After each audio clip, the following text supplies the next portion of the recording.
Today, it's my honor to introduce our very distinguished guests for today's panel. We have here with us today Gary Sandling, the Vice President and Chief Content Officer for the Thomas Jefferson Foundation, Kira Singleton of the Royal House and Slave Quarters, Karen Wolf, a professor of history and director of the Alejandro Institute, and our own Nathaniel Shidley, CEO of Revolutionary Spaces. We're extremely fortunate also that this evening's event is going to be moderated by Cristela Guerra, the arts and culture reporter at WBUR's Artery. Cristela, thank you so much for moderating this evening, and welcome. Can everyone hear me okay? It's a pleasure to be here. Honestly, I'm really excited about this conversation. We met prior to kind of figure out the right way to approach such complex issues. But what I would really hope is that everyone here who's listening can participate and engage. It's something I've been researching monuments for about several months for a series I'm working on myself. So I have a lot of curiosity around this. And I hope that people know, please put your questions in, and we have some time, we'll sort of do both. I'll ask mine, but I'd love to ask yours too. Everyone, welcome. I'd like to start sort of broad and then go kind of specific. But would you talk to me about the original intention behind some of these now monuments, but iconic places? What was the original purpose when they were first kind of created, for those who are, obviously represent places? And Karen, we can talk a bit about just that. So anyone can start. And maybe Nat, do you want to go first? Sure, I'm happy to jump in. I think it's a really important question, Cristela. I think we have to recognize that the preservation and the veneration of sites like the ones that are reflected in tonight's panel, the Old State House and Old South Meeting House here in Boston, Monticello down in Virginia, Royal House and Slave Quarters just up the road from Boston here, they've been preserved only partly as a product of the role they played in the Revolutionary era and the events that happened in or near them. Their preservation and their veneration is as much or more a product of the cultural work that they did for later generations and at other points in time. So others can speak to the sites that they're directly involved with, but for the Old State House and Old South Meeting House, both buildings were rescued from potential demolition during the 1870s and the 1880s in Boston. And the citizens of Boston who gathered together in order to ensure that the buildings survived had at least some idea about the importance of preserving a touchstone to the revolutionary past. But they also had a set of cultural objectives in their own time, right? This was a moment of mass immigration into American cities. It was the moment where Irish immigrants and their children were moving into city politics in Boston in a very significant way. And many of those who founded the Bostonian Society and the Old South Association in Boston, the two organizations that were formed to preserve the sites, were descendants of Brahmin families who were concerned about losing their own place in the political structure of Boston at that time, and were concerned about what they viewed as American values being diluted by new arrivals. I think we can see the buildings aren't monuments, but they're the product of a selective process of preservation, right? Not every structure was preserved. Certain structures were preserved, and our sites were preserved partly because those who committed themselves to the work of preserving them could point to their own family roots, could say, our families were here and helped to build these buildings, and perhaps everybody should step back and let us continue the work of governing Boston and more broadly the country. So I think we need to ask ourselves really two important questions, right? Why and toward what end have sites like these been preserved and interpreted? But then more importantly, what is the cultural work that we want them to do in our own time? Because we're not bound by the choices that were made at an earlier moment. And we've got some really great examples of creative reinterpretation leading to a different kind of cultural work that are represented here tonight. Anyone can go next. Just want to jump in with one quick comment. No, you go ahead, Kara. No, go ahead. No, you go ahead. I'll go afterwards. Okay, I'm going to say something quick, which is I just wanted to add a third piece to Nat's too, which is that these are such layered histories that I think there is a third piece, which is the moment in which these sites are chosen for commemoration. That is the moment in which they're rescued and in which that earlier era is imagined. So there is a history to that too. There's the moment that is being commemorated. There is our moment now. What do we want them to do? But there is the moment at which they're chosen, and I like to talk to students and scholars about how the 18th century is in many ways still recovering from the 19th century imagination of the 18th century.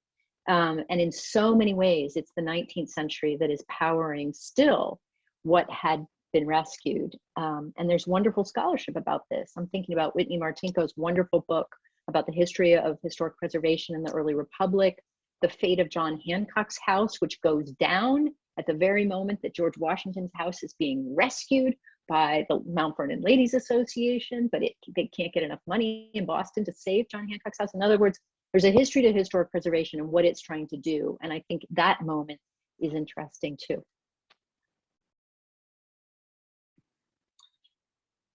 I'm actually happy I'm going after you, Karen, because I think my points will connect to both your points and Nat's points, which are very wonderful. And I think thinking about kind of the fact that we're not bound to the earlier moments and the reasons why preservation happened, or even thinking about that moment of commemoration is really kind of where the story of the royal house and slave quarters begins. At that time, it was just the royal house.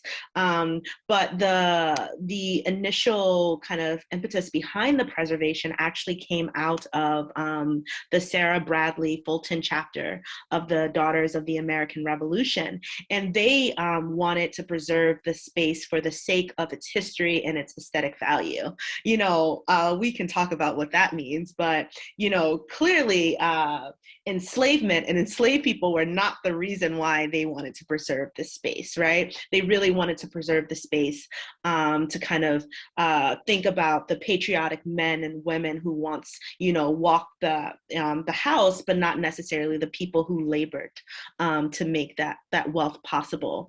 And so the group formed and opened the space in 1898, actually on Patriots' Day, which I think is, a very fascinating moment. And then out of that moment formed the Royal House Association. And they raised the money to preserve the space. And they chose to preserve the slave quarters and about 3/4 of an acre of the surrounding land to be maintained as a museum. And what they did when it comes to the slave quarters, which are the only kind of freestanding slave quarters that we know of that exist in the North, is that they actually decided to make it into a meeting room, right? And so we can think about what spaces were valued in terms of the preservation of the museum and what spaces were devalued in terms of the preservation of this history and the museum. And then later on, through kind of the board changing, they led an entire strategic planning to actually add slave quarters into the name and really think about how to decenter the royal family and to center the enslaved people that helped make this the lavish lifestyle and the fancy buildings and the wealth possible. And so I just thought that would be a really good moment to connect, to think about, we're not bound to the original interpretation, and as well as to think about kind of how this moment of patriotism was really fueling the preservation of this space. And now the hard histories of talking about slavery is actually fueling the preservation of the space today. I think, for Monticello, when so Monticello's existed as a museum, as a historic site for almost 100 years. And when the nonprofit corporation was formed, foundation formed in 1923, the articles of incorporation are really specific about why this place was preserved. There's an older story of that preservation, and it's private owners in the Levy family.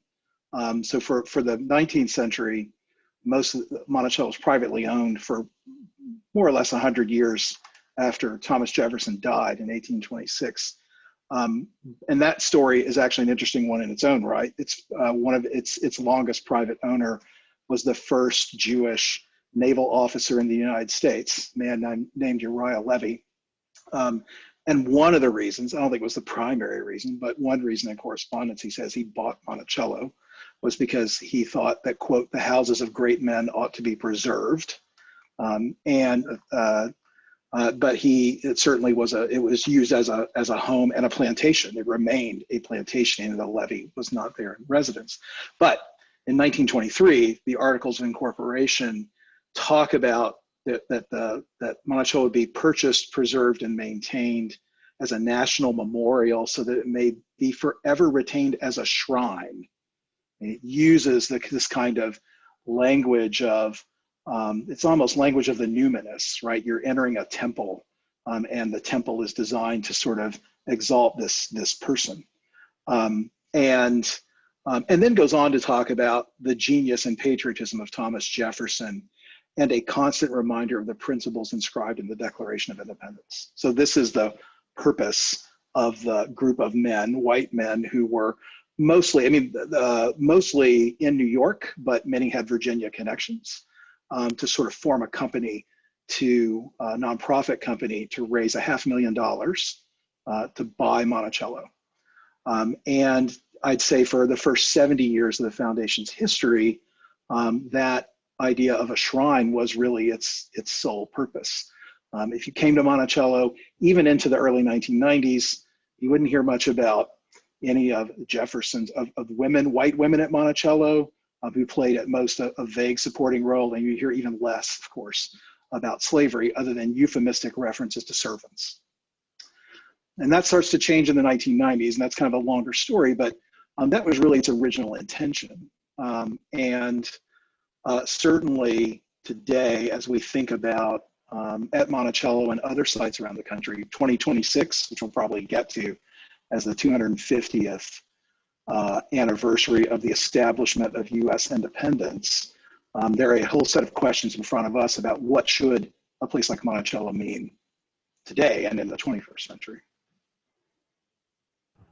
So I have a bunch of questions, but they were better questions in the chat. So I'm going to actually go to one of those specifically, which goes along with sort of what I want to know, which is, how do you respond to and dialogue with those people who object to the changing meanings in the current world? Which my question was, could you unpack how, these sites began addressing the history that was erased and just not dealt with? I'm interested, Gary and Kira, would you share the anecdotes that we talked about? Gary, you mentioned that comment that you got once from somebody, which I feel like says so much about the way people view Monticello, and Kira, the high school students. I thought that was really interesting. So either of you could sort of, we could take turns. Kira, do you want to go first? Yeah, I can go first. So our site, the Royal House and Slave Quarters, really kind of underwent a major interpretation haul in the 2000s.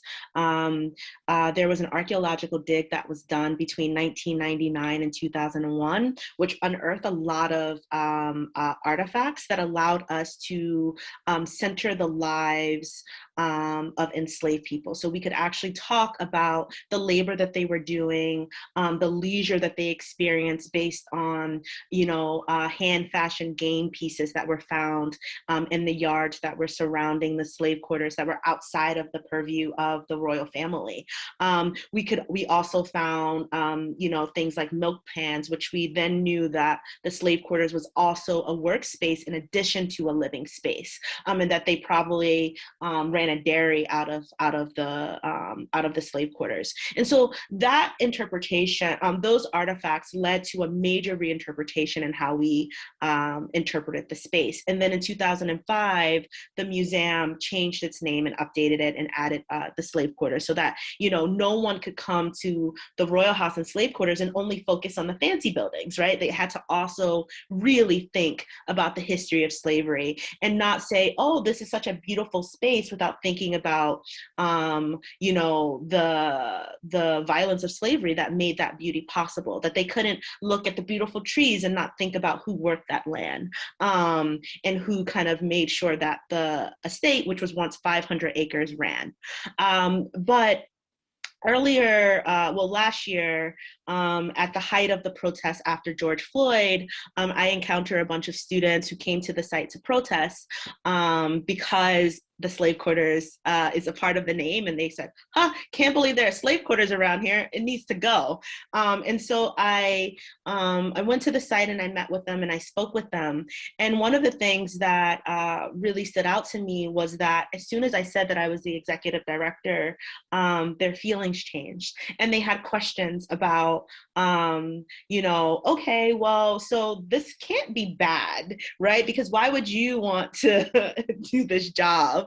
And it was a moment to actually tell them about the space and tell them about the history, and to say that the site is a site of memory, and to really ask them kind of why they felt uncomfortable, and to sit with the fact that slavery makes people uncomfortable, right? That it will evoke responses from people that are valid, even though I think that this work is important. And my job is not necessarily to try to change the way they feel, but try to understand where they're coming from and to say why I think the space is important to preserve. And that because it's a site of memory, because we know so little about enslaved people, that it is important that we preserve the space and think about the lives that people lived there. And it's not to kind of center the royal family, but actually to decenter them, and to talk about the violence of slavery without making slavery the cornerstone of enslaved people's history, right? And so I think that that work is really, really important. And I love the challenge, you know, that the students, you know, had for me, kind of why would you as a Black woman want to run this museum? And I think that that is a very important question. And my response is, if not me, who, you know? And I think that it is important to talk about the choices that we make as historians in our everyday life and how that translates to community members, and whether or not our theories that we know and, you know, love actually resonate with people. And if they don't, how do we make those connections? How do we listen to them and meet them where they are as well? Thank you. Gary? Yeah, and Christella was talking about when we met a few nights ago, or a few evenings ago, to talk about our panel. We get a lot of comments at Monticello that sort of across the spectrum about, you name it, gun rights, religion, the appropriation of native lands and the dispossession of indigenous peoples, slavery. We have a lot of comments about a lot of topics, but the most dismal comment I think I've ever read in my 16 years at Monticello was when someone, this was not that long ago, a few years ago, someone said on a Google review, I think, it may still be out there somewhere, said, look, slavery was the contract labor of the 18th century, get over it. And, you know, it's a pretty stunning comment. Interpretively, I think the work at Monticello, both at what we spent a great deal of time, I think, doing in the last 15 years is restoring the landscape of slavery to Monticello in terms of the restoration of buildings, interpretive panels, leveraging the archaeology and the documentary evidence. And there's enormous amounts of it, to have that in the public space, to have that in as part of the experience, and to accomplish several goals. But what I think I love about that is and Kira talked about this with the Royal House, you know, as it requires this really multidisciplinary effort, right? It requires archaeology, which often tells you things about the lives of enslaved people that just aren't left anywhere else, because history is an exercise in power, right? Like, who leaves documents, who leaves evidence. The ground tells some stories that nothing else can tell. But to sort of give people the context that when they're here, they're not at just some beautiful disembodied house on a mountain, they're in the middle of a 5,000-acre plantation. And I think the more we can do to make that something that people can't ignore or compartmentalize or walk away from is critical to the relevance of a site like Monticello in today. Nat, would you throw in just your thoughts on this? And also, there was a good question here that I think was sent to you. Was the old State House ever officially turned over sold to the Bay State, or was it simply reclaimed? The old State House it was never sold. It remained the property of the city of Boston, and a sort of arrangement was worked out whereby the Bostonian Society, which advocated for its preservation, would occupy it and make sure to operate it as a museum so that the public could visit it at all times. But as far as the question about how to navigate the pushback as we begin to shift the meanings, what these buildings stand for, I do think it's really important for us to acknowledge that, all of these sites contain multiple meanings, and so of course it's always going to be contested. But I do think that there's real power in bringing people together to share in the experience of making meaning around the past. And I think that's really the case for it's the case for many reasons, but for a couple of reasons in particular. I think struggling to make meaning around something is a universal human experience. And if we're not didactic, but we put people in a situation where they have to make sense of something that's unfamiliar to them and give them a space in which they can work together to do that, even if they are on very different sides of the divide about what these buildings should stand for, there's a bridge because they're sharing in that experience of puzzling over something. The other thing is that the work of making meaning around the past is inherently about trying to see the world through somebody else's eyes, right? We have to transport ourselves into the past to understand how actors in that time might have thought and behaved.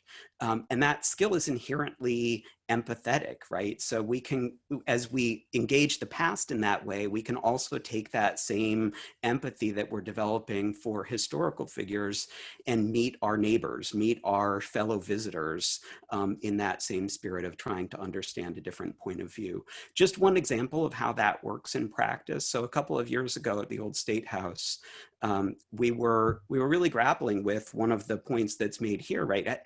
These are spaces that are known for one set of events, but they were also spaces where other kinds of actors made history. And how could we elevate the experiences and the history made by people of color in the old State House? So we focused on the anti-slavery petitions that were brought by people of color in Boston during the 1770s, using natural rights language that anticipates the language that will later be in the Declaration of Independence. So we commissioned a play that was specifically focused on the petition brought to the council in the council chamber of the old State House in 1774. And it was just a short piece, but it really captured the decision that the Whig leadership, the Patriot leadership, had made not to pursue the destruction of the institution of slavery and the slave trade for fear of fracturing the coalition that they had painstakingly assembled in defense of their own political agenda. And we left visitors with, well, what do you make of that, right? And so rather than giving them a lecture, we put them in this moment of the past. And then after every performance, we carved out a period of time where we had facilitated dialogue. And our staff were very concerned prior to the mounting of that program that they were going to get a parade of people who disagreed with the idea that, slavery should even be part of the story of the nation's founding, and we're going to ask for their money back, or we're going to argue. And in fact, we didn't get that. 80% of the visitors stayed and engaged in dialogue. Some of them were wearing red hats with a particular slogan on them. Others were wearing very different political messages on their clothing. Very different points of view in the room, but we didn't have a single complaint. We had dialogue, and I can't say that everybody came to agree with each other, but I think we made a space where we could use a very different story from the past as a touchstone for continuing the conversations that we still need to have as a country about whose voice matters. Absolutely. We have many questions. Karen, I wanted you to, if you could touch on this. This is really interesting. To this topic's end, which is a more beneficial approach, interpretation or preservation? Wow, that's a pretty tough. That's a difficult question, because these aren't inherently oppositional activities. We can't really separate them. And I guess I would go back to something that everyone has touched on so far, which is, why are the interpretations at these iconic spaces changing? And how do we engage people who are feeling feelings, who are having feelings about that, having feelings of all kinds about that? And I think it actually relates to this question about interpretation versus preservation, which is to say that one of the reasons why the interpretation is changing at these places is because we simply have more knowledge. We simply know more. We know more because we have pursued that knowledge. It has come, as Kira and Gary have said, has come right out of the ground, but it has also come through decades of scholarship, traditional scholarship too, showing us just new information, new methods, new perspectives. And why wouldn't we put that to use, But if the public has some sense that somehow you were going to choose door A and now you're choosing door B, as opposed to come into the process by which we have actually understood this fuller picture of this vital period, then I think they will, as Nat suggested, and as our friends have suggested about both Monticello and the Royal House, they will come into conversation with that in a more productive way. So I guess my summary point there is, if we make the process a little more available to people, I think they will be much more engaged by and invested in the kind of the product. So this question's from me, and I'm really curious, and just looking at, I've been focusing on Confederate monuments, so different era, different time, are we as a country afraid to confront our past? And as we do confront the things, the bloodiest parts, the parts, the ugliest parts that we didn't teach, simply because of who controlled the narrative at the time, whether that be due to just sort of white supremacy culture as a whole, or simply because of shame, shame, fear, and I think the strive to hold on to power, right? Like dibs, like we were here first, even though they weren't, but it's hey, if you say so, then it makes it true. Are we as a country scared? And I'm glad we can also talk about how other nations have confronted their atrocities, because each country has its own skeletons to confront.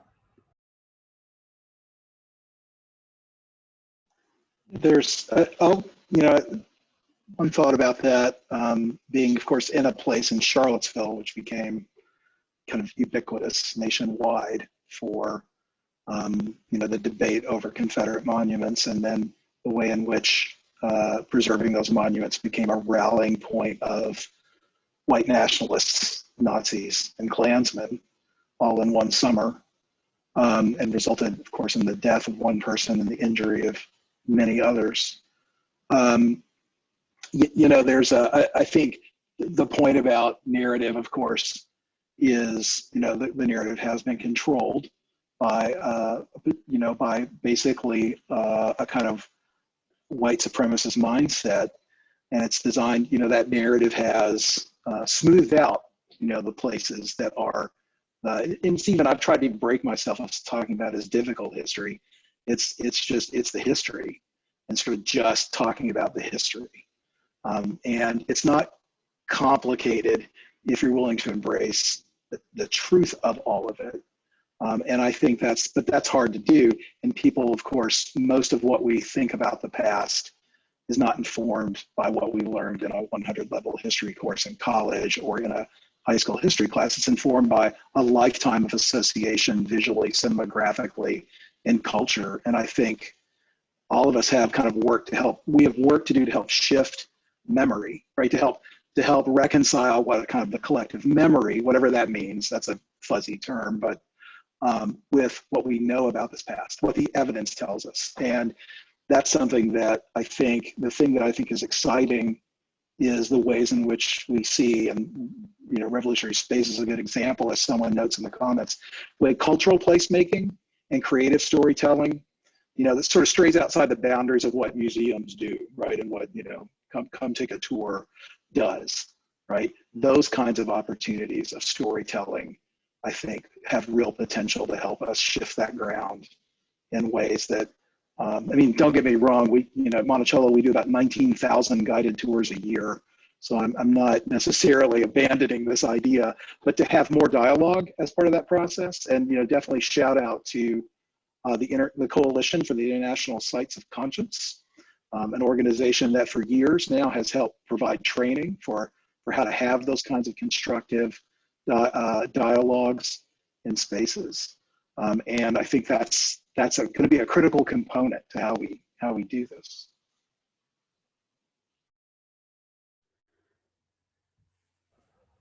Christella, I think your question is a really challenging one, and as soon as you begin to dip in, it opens up into 100 different pathways. But I think I'd like to start by just questioning who the we in the question is standing for, right? Are we scared? And I think partly I want to push back on that because there have always been folks who have told the story of the other side, who have tried to put front and center the stories of the dispossession of Native peoples by American expansion, or the stories about the experiences of enslaved people and the brutality of the institution of slavery. And I think, yes, some are scared, but that's because of the way that memory functions, right? Memory does cultural work. It does political work. And the idea of, a mostly fantastic union committed to the ideals of equality for all, it's a little bit, rough around the edges, that serves to justify the relations of power that exist today, right? And you can look at all periods of American history and see folks advocating for justice and for change, using history as a tool, right? So we've just finished, because 2020 was the 250th anniversary of the Boston Massacre, we did a whole arc of programming around the memory of the massacre and focused on the figure of Crispus Attucks, in large part because it's a great window into the way in which memory and the history of the founding era functions as a tool in the world, right? So Black abolitionists lift Attucks up partly because slaveholders and their allies were saying in the 1840s and 1850s, you can't end slavery because you can't make citizens out of former slaves because everybody knows they can't sacrifice on behalf of the common good. Well, here's Attucks, right? Arguably the first person to sacrifice. There is a history there. I think we need to continue to be brave. We need to continue to put those challenging stories front and center because the work's not done. But I think the most important thing that we can do is recognize that from the very moment of the founding, we've been arguing about what the shape of the union should be, about what equality means, about who counts as we the people. And we've constructed a myth of the founding era that says everybody agreed, right? The founders said, the founders believed, and we should all be asking, well, which founders, right? Because Prince Hall was a founder too, because Phyllis Wheatley was a founder too. And we should be asking ourselves what we're doing in our time to continue the arguments that have their origins in all of the sites that are represented on this panel tonight. Yeah, I think, those are really, really good points. And I think one of the things too that we stress at our site is that we can't talk about like abolition. We can't talk about meanings of freedom, contested freedom. We can't talk about the Revolutionary War and the founding without talking about the enslaved people who put pressure on the colonists to get to the abolition of freedom, and I think abolition of slavery. And I think in many ways, you know, Massachusetts, New England in general, you know, they always everyone wants to talk about, you know, the rich history of abolition here, right? But a lot of times that is told through white abolitionists. And when you do that, you kind of erase the people who were on the ground, the enslaved and free Black people who were always questioning and always pushing back against slavery, always saying that, you know, freedom had to include them. And I think that one of the things that I really, really love about working at the Royal House and Slave Quarters is being able to have those conversations and being able to say, hey, Belinda Sutton filed a formal petition with the Massachusetts legislature, right, to advocate for a pension for herself after obtaining her freedom, to say that she was owed money for the labor that she was compelled to do 2 months before Massachusetts actually ended legal slavery, right? So we have all of these moments in which Black people have always utilized the courts, they've utilized and actually organized with their communities to have these conversations and to take them outside of, you know, the meeting homes and into the courtrooms. And these are all playing out, whether they're petitions for freedom, petitions for pensions, right? But Belinda Sutton, if we think about this and we think about reparations, right, that conversation was happening in the 18th century, right? And so that allows us to think about how people were advocating for what justice meant, and understanding that it's complicated, but that it was a fight worth having.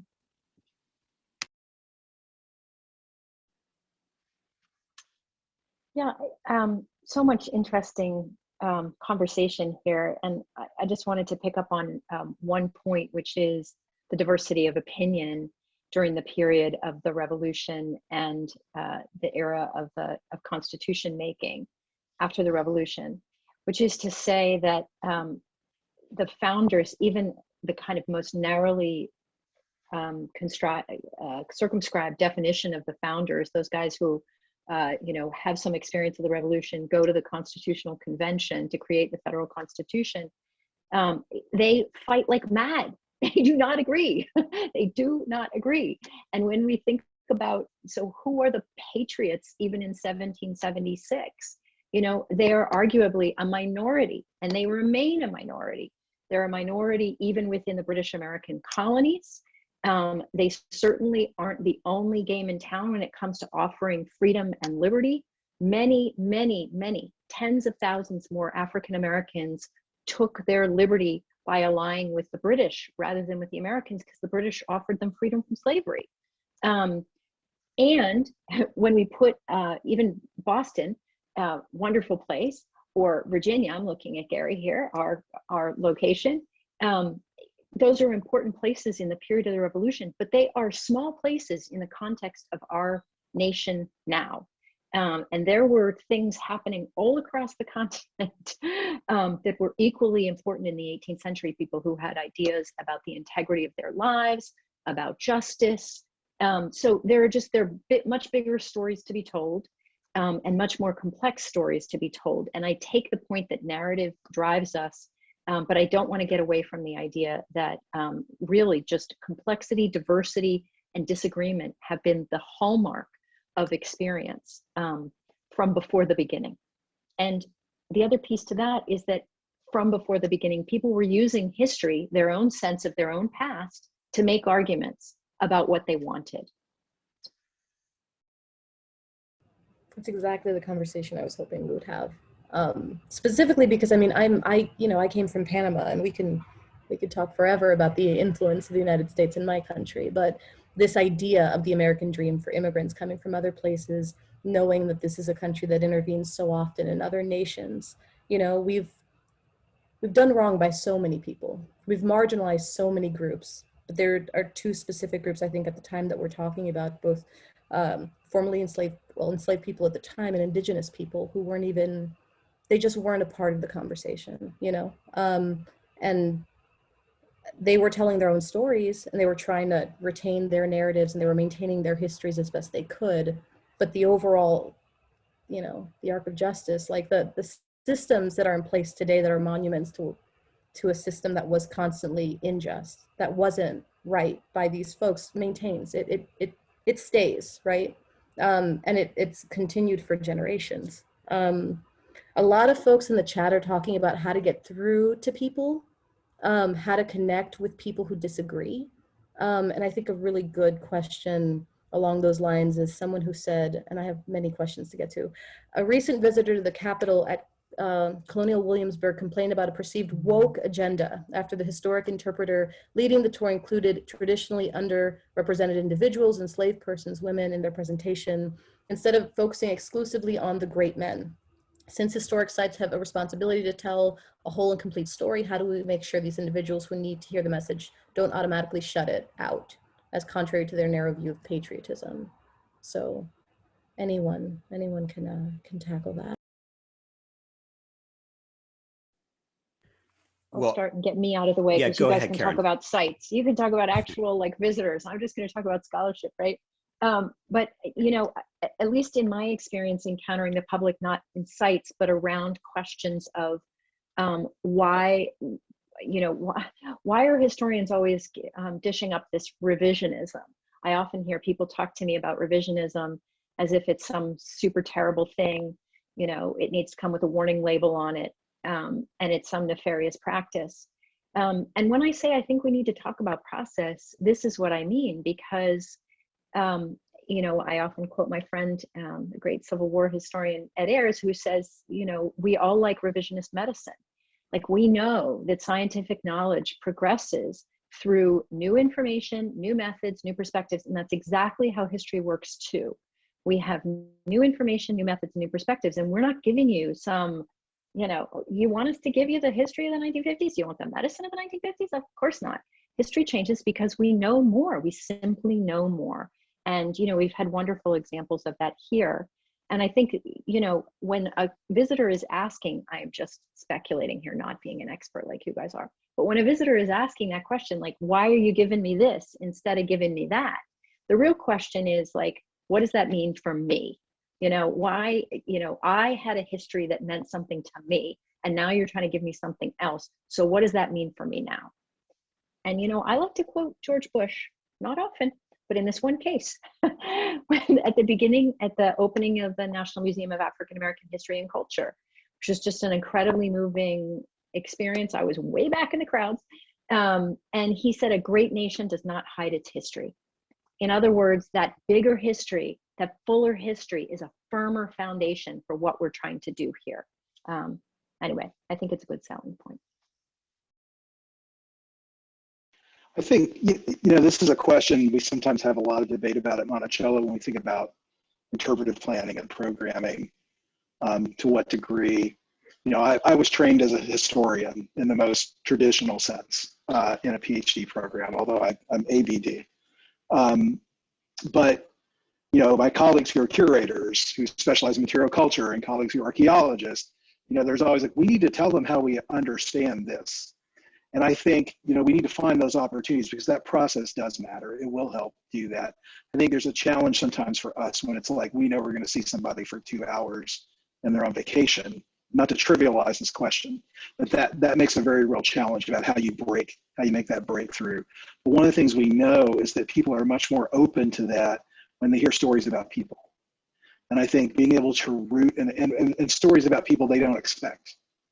So at Monticello, to be able to tell a story, for example, about an enslaved person who then the arc of their life story, even outside Monticello, and even in some cases in freedom, and what they went on to do in their lives, how they claimed and how their families claimed their rights as citizens, the dignity of citizenship that the Declaration of Independence and its rights talk at its most basic says you should have a certain amount of dignity because you're human, right? And we know that was the Declaration. There's a reason why the Declaration was made when it was made that is not the same as the way we tend to understand it today. We can talk about that if time or circumstance allows. But what it means to us, speaks to us is this: and if we can tell a story about someone, not to sort of whitewash the oppression or the suffering, like to ground it in that experience, then people are, I think, much more open to then hearing something about how we know that, right? Like we can introduce them to process, and that, I think, where we can be effective at making people think about this more carefully without walking away, seems to work well, and that approach helps us do that, I would say.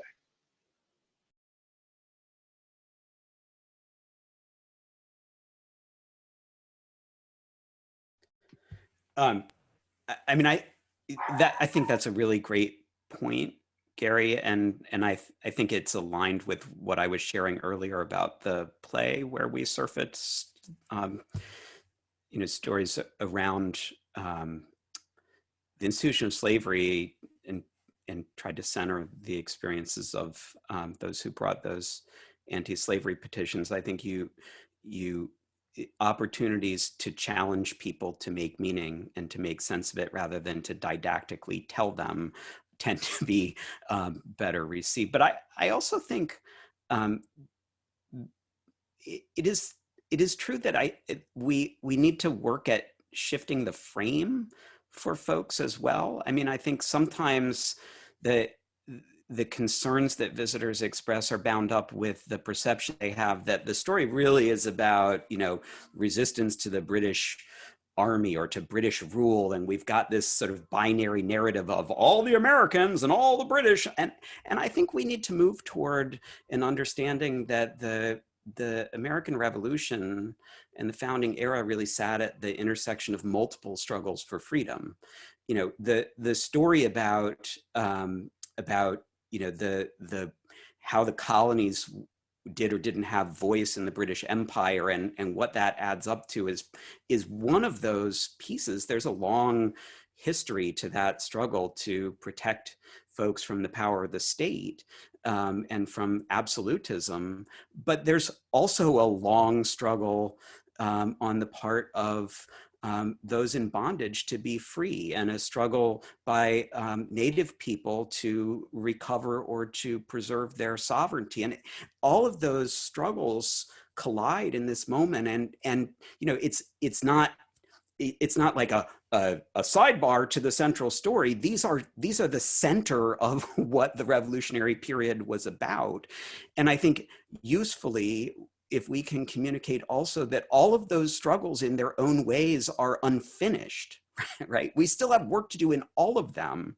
And they are all products of arguments happening over 250 years of time, which our visitors enter into our spaces deeply rooted in, right? And, help them understand that this history is a tool to continue those conversations and to get purchase on the questions that feel relevant to them. There's a way to connect all the visitors and their perspectives and their experiences to this history in ways that feel authentically relevant. Yeah, I think for us at the Royal House and Slave Quarters, one of the things that we try to do is kind of really talk about the history of slavery through contrast. So if you go on a tour, you'll go through the main house, and then you'll see the spaces in which enslaved people worked and slept, and then you'll see what those rooms literally look like, and then you'll go right across the hall, for example, and you'll see where the enslavers slept and what they look like. And I think that that is a really interesting moment for people, because they can really see the ways in which people's lives were valued, or or not valued, right? What does it mean to have beds in the kitchen, right? So like, what does it mean to sleep in the place in which you have to work and you're forced to work? It also tells you about what is expected of people on a day-to-day basis, on an hourly basis, right? People will wonder, well, when did enslaved people rest? Well, that is a very good question. What do you say to that question? And I think you can talk to people about one of the cruelties of slavery is that we're talking about people whose autonomy is trying to be stripped away, and then enslaved people are resisting that at every single moment. So then you hold the realities of what slavery what was like, and then you talk about resistance in that, right? And not resistance in a way that is everyone resisted and it was great, right? But that resistance is a series of struggles, and you have big actions and you have everyday actions. And in our space, we focus on the everyday actions, because what does it mean to try to run away from Medford, Massachusetts in the 18th century, when most of the area was owned by the royal family? Like, what does that actually look like? What is the process of trying to get to Boston, And so really helping people understand the physicality of that space, helping people understand kind of what it would have meant, the danger that would have been involved, yet saying that just because we don't have a ton of evidence to say that enslaved people were running away on a daily basis, or, having insurrections, doesn't mean that they didn't resist. They resisted in all different types of ways. And so I think through showing those contrasts and having those conversations, you allow people to really take time to think about, what that experience would have been like without decentering enslaved people and their resistance. And then you have the question of, okay, you go through the site, you learn about this history. I don't want anyone to walk away feeling as though, we learned it all. The 18th century was terrible. Slavery was terrible. So happy that that does not exist anymore. Then we have a conversation about the after, lives of slavery, to pull from Sadia Hartman, right? What do those legacies look like?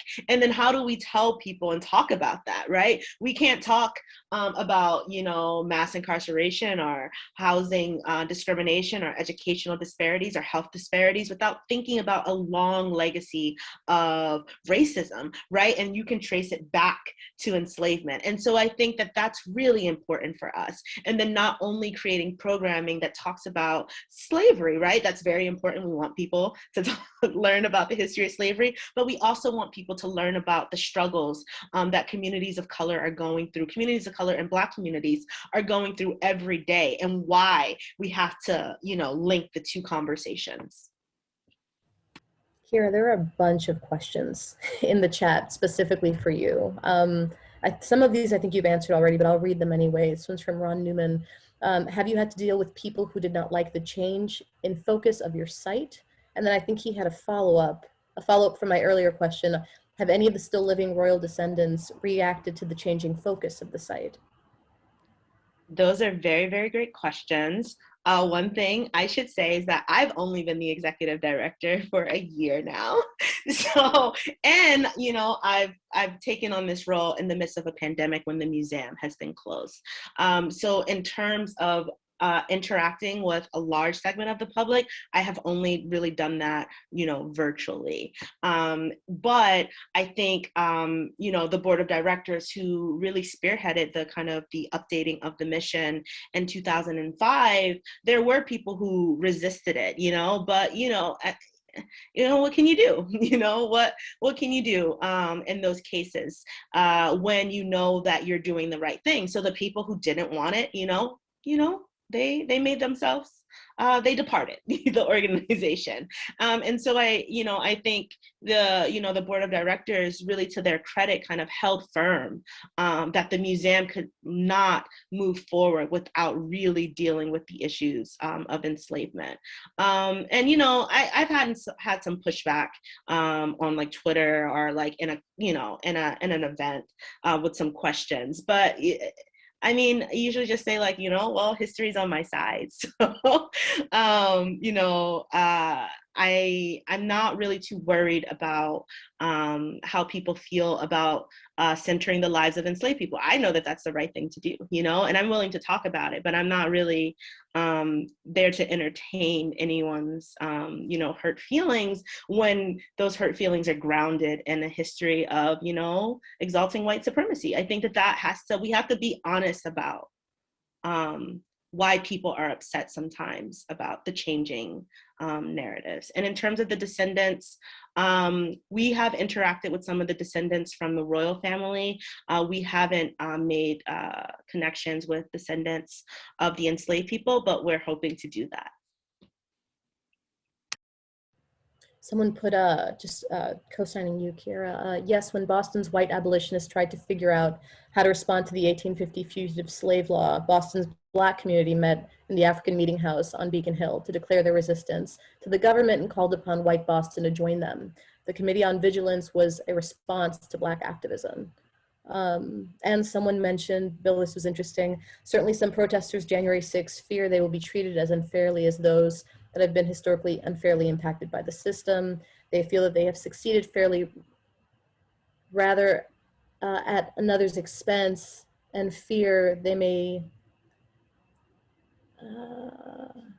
so it is charitable thinking about the protesters. But that being said, I think the cornerstone being fear of replacement in any which way in this country, especially considering migration patterns. Whatever group was coming through for whatever reason went through their gamut of severe abuse.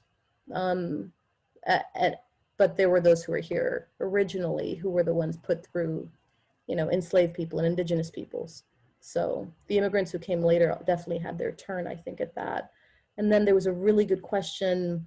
You all began the conversation tonight, Nat, I think you'll like this, talking about the original values that led to the original acts of preservation about these spaces you care for. Can you speak to processes you're currently going through to identify and share a completely different set of values to visitors at your sites today?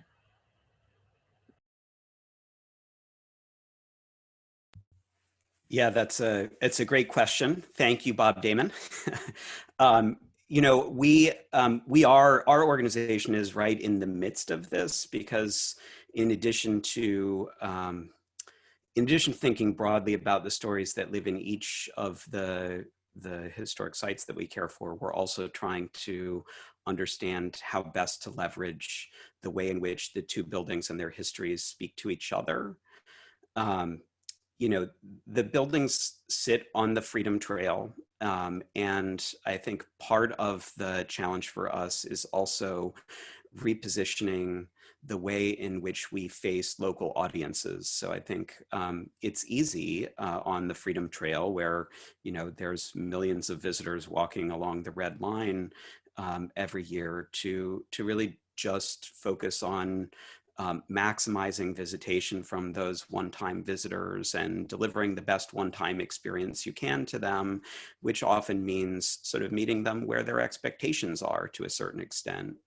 But our sense is that our buildings are a really, really important cultural resource and civic resource for our city as well, and that they have a service to provide to everyone in our region.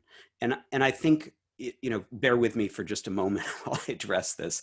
That service is as a platform for ongoing dialogue about these vexing questions that so divide us about whose voice matters and how our voices are heard and what we mean when we say we the people. And the questions that we that we still grapple with are, they have many places of origin, but these buildings are important places of origin for those questions. And because one building was a space for elite power and the other was a place for popular politics and for building community to which people up and down the social ladder could belong, the tension between them is really powerful for helping us to surface that Americans have always had difficulty reaching consensus around these questions. We've always worked to hash out our differences, and that folks today are still grappling with that. But so we want to use the buildings as a place to bring people together to continue those conversations about we the people. The challenge for us, and where it gets back to the question of process in recoding the values of the sites, is that we have to overcome a hurdle, which is what I described before, that the buildings were in some ways preserved to carry a message of exclusion, right, of who Boston really belongs to.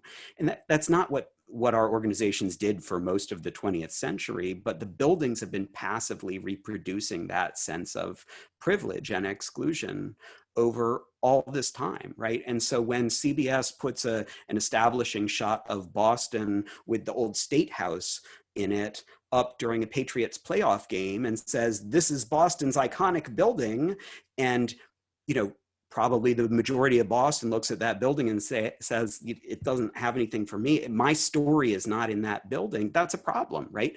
Because if we're gonna have conversations about we the people, everybody has to feel genuinely welcome and has to see their experience and their story reflected in our spaces, right? So we can't get there without going through a process of dialogue and without finding partners in the community who see the opportunity and want to participate with us in helping us understand what questions we should be addressing, helping us understand how we ought to tell the story. In other words, that I think what we're trying to do is remember that our job is to bring people together to make meaning from the past. And it's the bringing people together that is the most important part. And we're starting without a constituency that looks like the city of Boston or like our country today, right? So we're working in partnership, we're finding fellow travelers, and we're trying to build out from there, and being mindful that it can't be our organization, which is just sitting at the beginning of a process of transformation, saying, well, this is what it's going to be, and that's going to be great for you, right? We have to broaden the circle of we, and who gets to participate in the dialogue first, and we'll take it from there. It's messy, though, I'll say. It's incredibly exciting, but it's also messy, and we just have to give up the sense that we can control where it's all headed.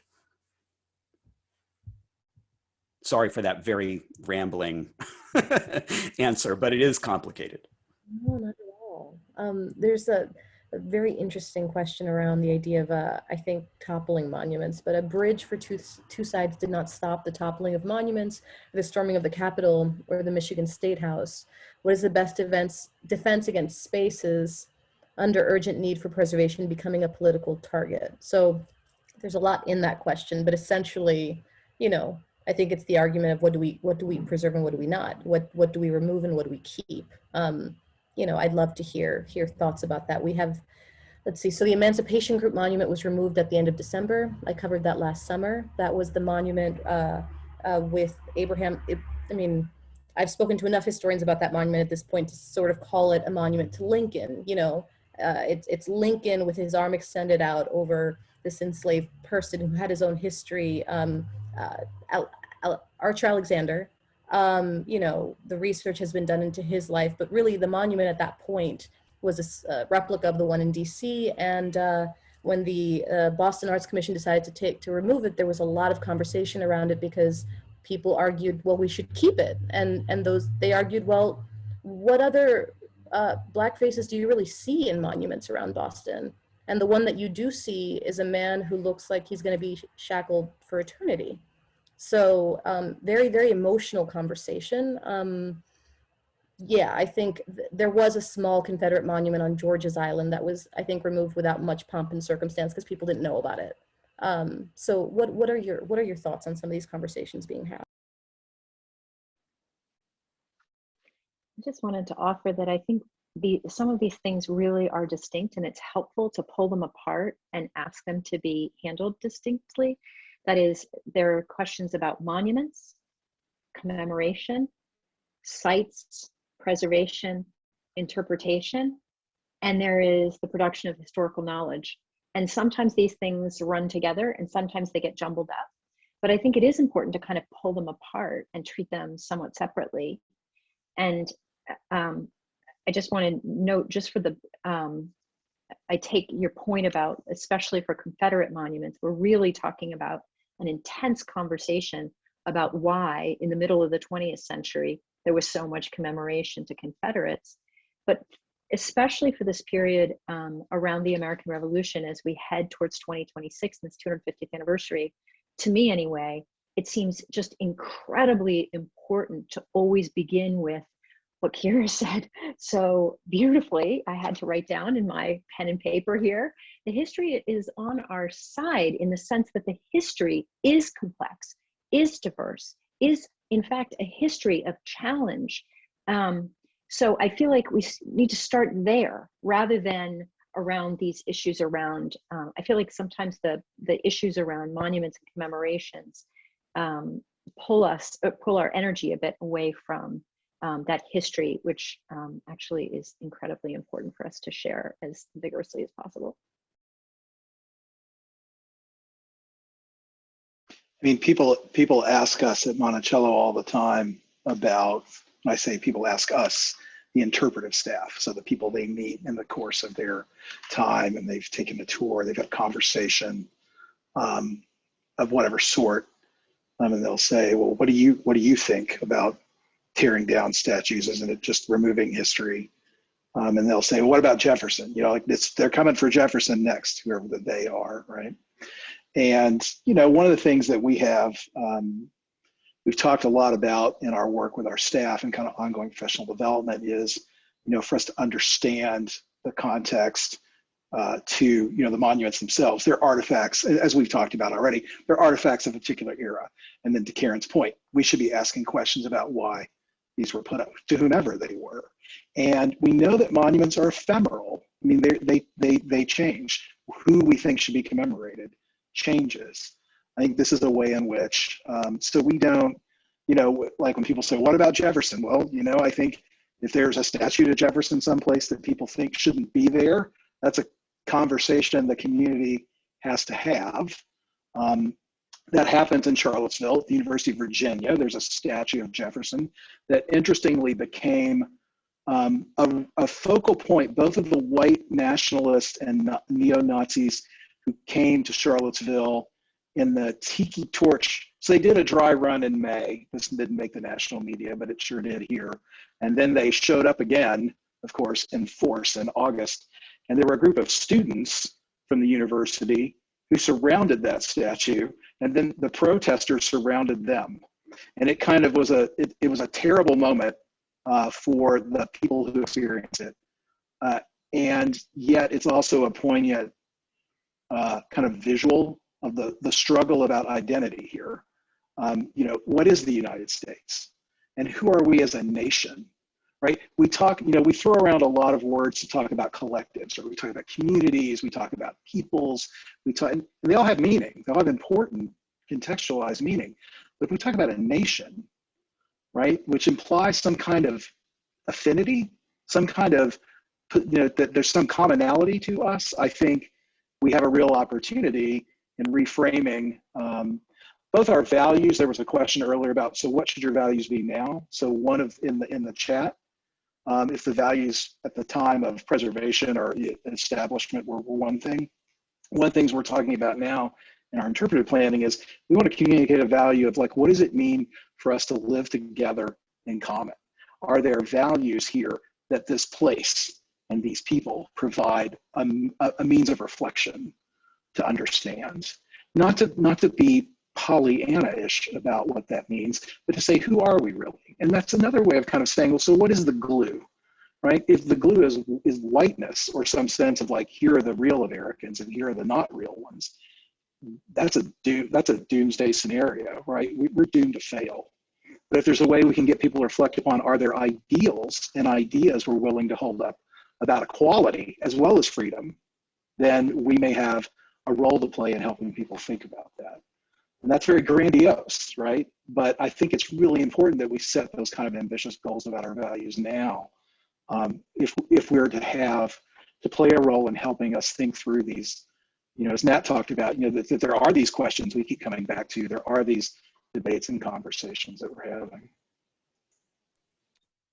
Yeah, I think when it comes to Confederate monuments, the conversation is really interesting. And I heard Eric Foner, historian, say once that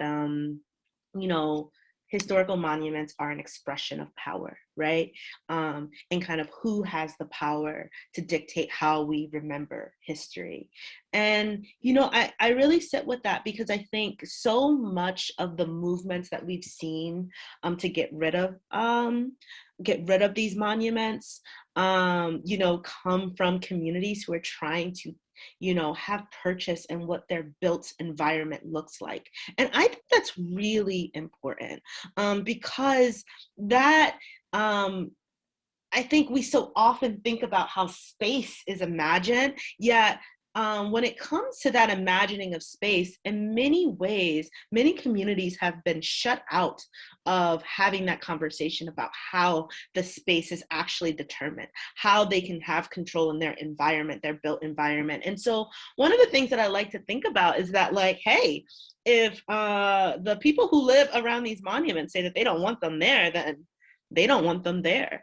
And if we say that it's because it's a part of history, so we can just reinterpret it, right? Then we're continuing a narrative that says, that they don't have purchase in their built environment. And I think that the Confederate monuments are very different than our spaces in many ways, and I want to be clear about that. But I think really when we come to those conversations about these monuments that sit in public parks and that, sit in front of courthouses and things like that, a lot of those, erecting of monuments are coming out of a desire to kind of preserve the Confederacy, to kind of to kind of pay homage to these historical actors who are not necessarily in alignment with the ideals that we say we are in alignment with now. And so, it's hard because I know some people are like, but you don't want to hide the history. And I just think that we should think about the fact that it's not necessarily hiding the history, right? It's thinking about what does it mean to have these monuments in places where they're disempowering to communities. And then what does that history say then if we don't get rid of them? So. Mind you, I mentioned, oh, Karen, I'm sorry. Go ahead.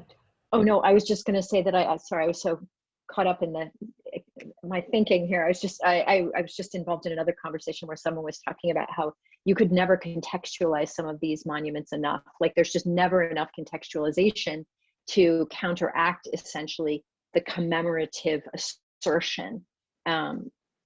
Even if anyway, sorry to interrupt you. Can I just follow on to that? I mean, I think, Karen, part of that, I think that's right, but part of that is the way in which the monuments are communicating with us, right?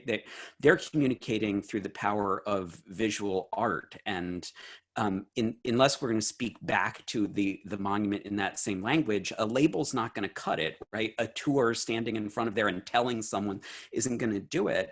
And I think, it is important for us to come back to where we started, which is, historic sites are different, right? They're similar to monuments because they're selected for preservation in order to achieve a particular kind of cultural work and to communicate a message at a particular moment in time. But for all the reasons that we've communicated, and Karen, you've been really helpful in this richness of the history itself, right? They contain within them so many potential meanings that rather than constructing another historic site right next to them to speak to them, we can elevate a different part of the story, just as Kara's organization has done to put the slave quarters front and center which totally changes the way that that building reads and what it stands for. So we have those opportunities. It doesn't address the question of what we do if, you know, an armed horde descends upon us. But I do think we have a different challenge where historic sites are concerned, and different kind of opportunity.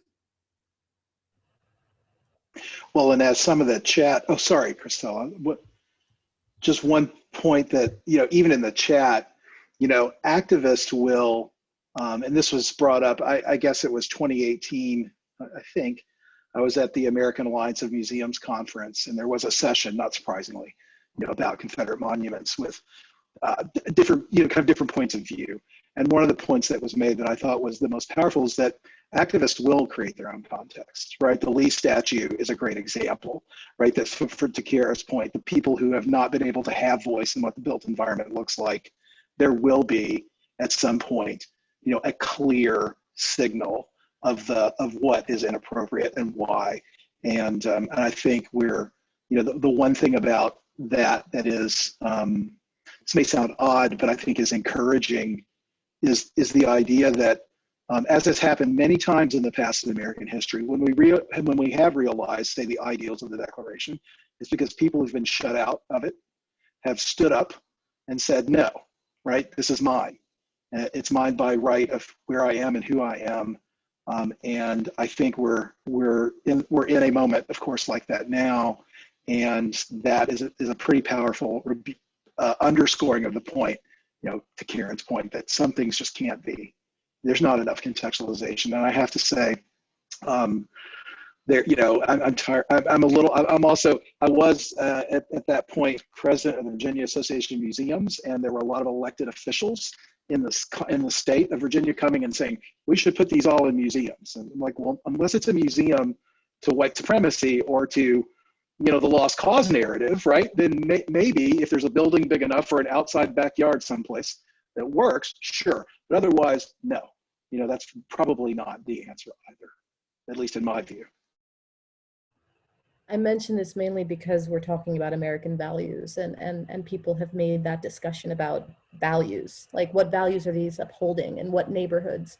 Who placed them there? Mainly the United Daughters of the Confederacy, and the bicentennial of the Civil War, during Jim Crow, you know, and they were placed as objects to maintain white supremacist ideals and to be sort of intimidating, to tell people, you know, that you're still under the thumb of this lost cause narrative. So to be clear, many of these were placed specifically as symbols of oppression, at least what I found. And I also find it interesting, the idea of either putting them in graveyards, sort of a la USSR, but then you have like graveyards I know in certain Eastern European countries where it's just heads of like Stalin and Trotsky, and they're just, what does that even become? Like some bizarro post-communist, I don't know, but it's intriguing, you know, when you have this much stone lying around. So there's a question there's a person who's been asking many really good questions, and I want to get to this. It's and then I want to end, I know we only have time for a little more, but on the idea of art. And Kiara, I was hoping you could speak to just communing with the community in the way that you've used your site, you know, to hold events and just bring in, to sort of engage with people. But so this question is, as a descendant of slavery, where should I best focus my efforts? Interpretation or preservation? Which drives which? Which is best, interpreting a space through I don't like this word, historiography or stories, or having concrete evidence of suffering to bring into our new century?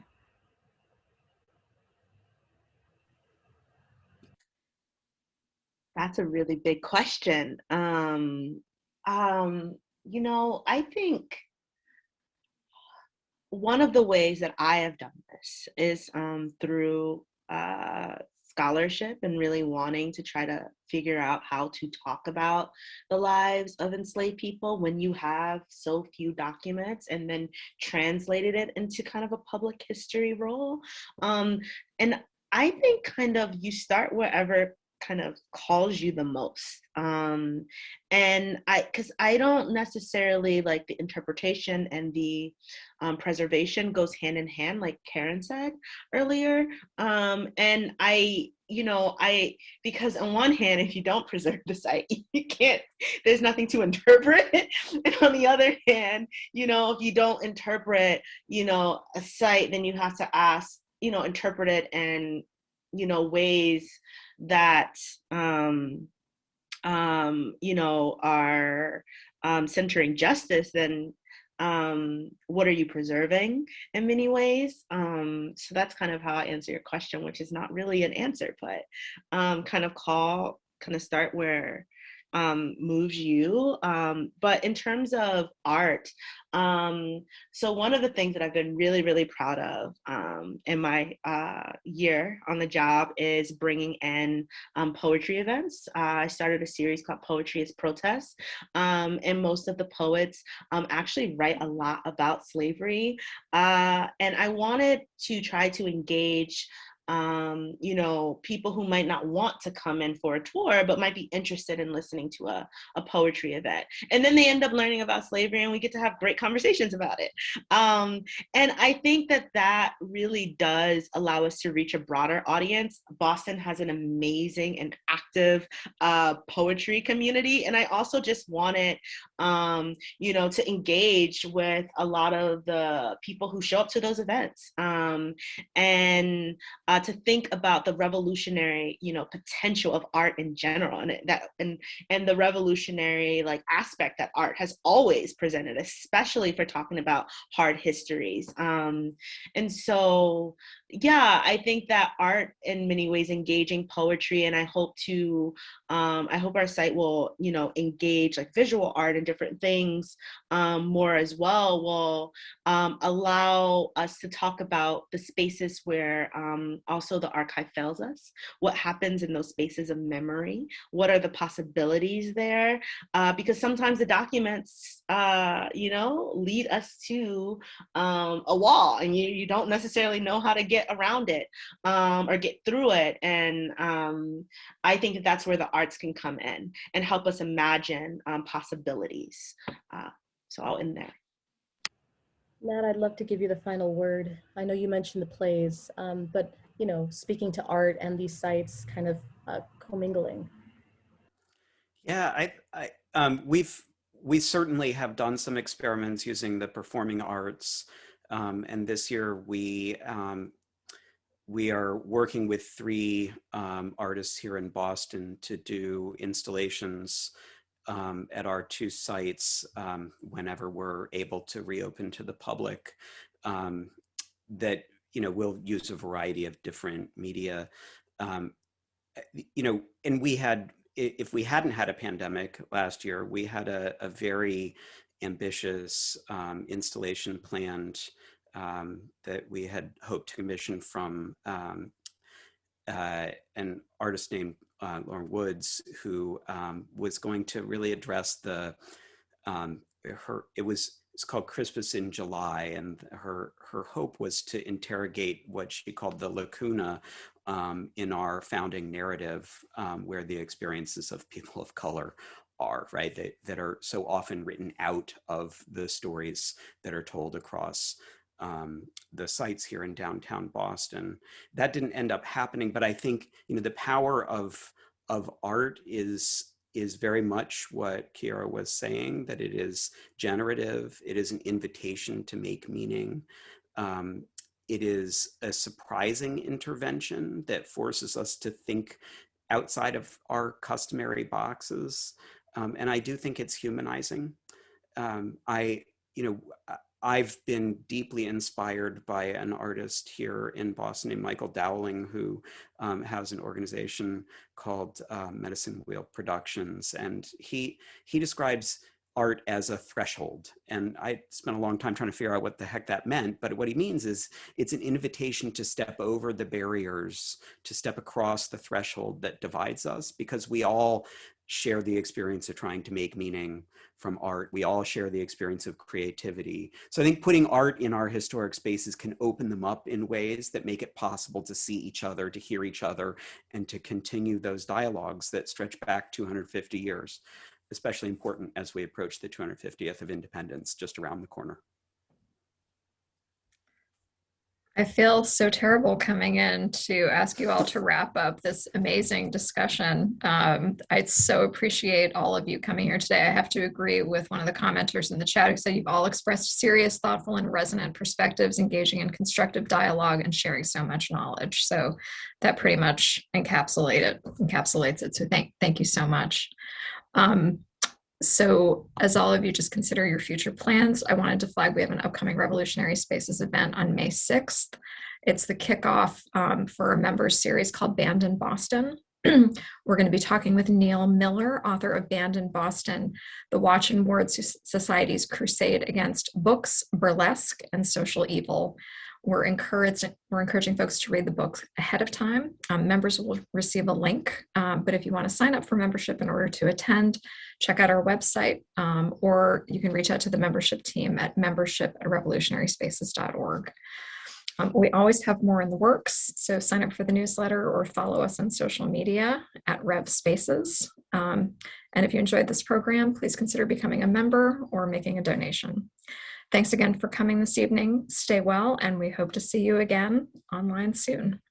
Thank you.